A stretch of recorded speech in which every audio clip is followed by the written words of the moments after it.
Hi, if you'd like to confidently be able to get up into a handstand in the middle of the room like this, and maybe you can already hold it against the wall for a pretty decent amount of time, but just can't figure out how to float off, what's holding you back might be your ability to safely manage falling over and bailing safely.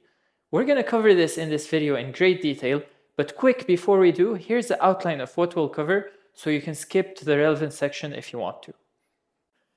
Hello again, I'm Mazen. I'm a certified personal trainer and nutrition specialist. I've gone through 500 hours of yoga teacher training and I'm a certified behavior change coach.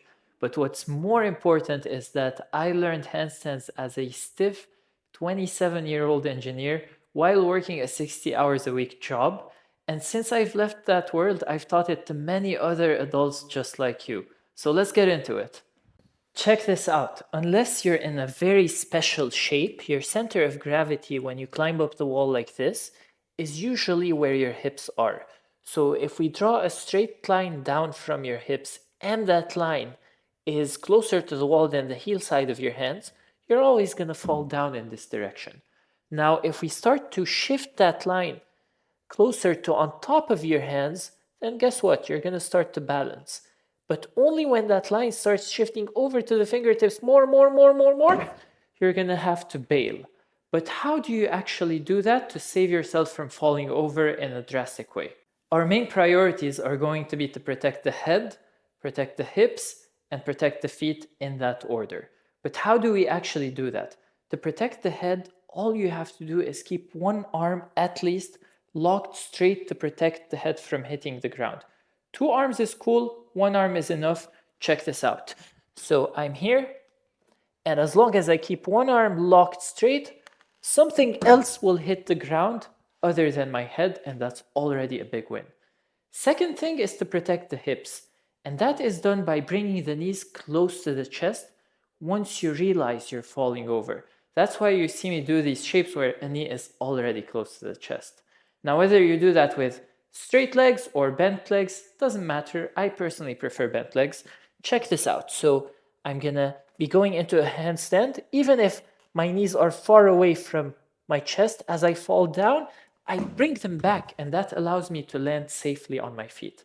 And finally, to protect the toes and the ankles, all you have to do is look where you're landing and preferably close to your hands. If you're landing further away, you might hit your toes. If you land close, more likely to land straight on your feet. So let's look at that really quickly. I'm going to climb up.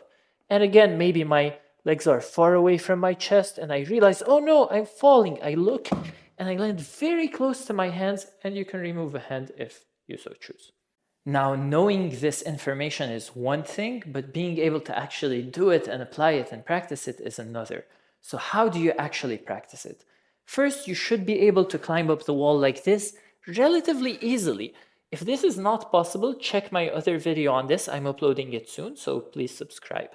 Then you have to know that the bail might happen sooner for some people when they start to feel a novel sensation than others. So if you're tempted to bail too soon, don't be frustrated. That's okay. It's totally fine. And over time, you'll start bail later and later and later. Maybe one time you'll bail like this, like, oh no, I'm starting to get into balance. Bail. And still doesn't look as impressive because you're not twisting out of it and landing with the feet further away from the wall than your hands. That will come with time. So keep at it. Do a little bit every time.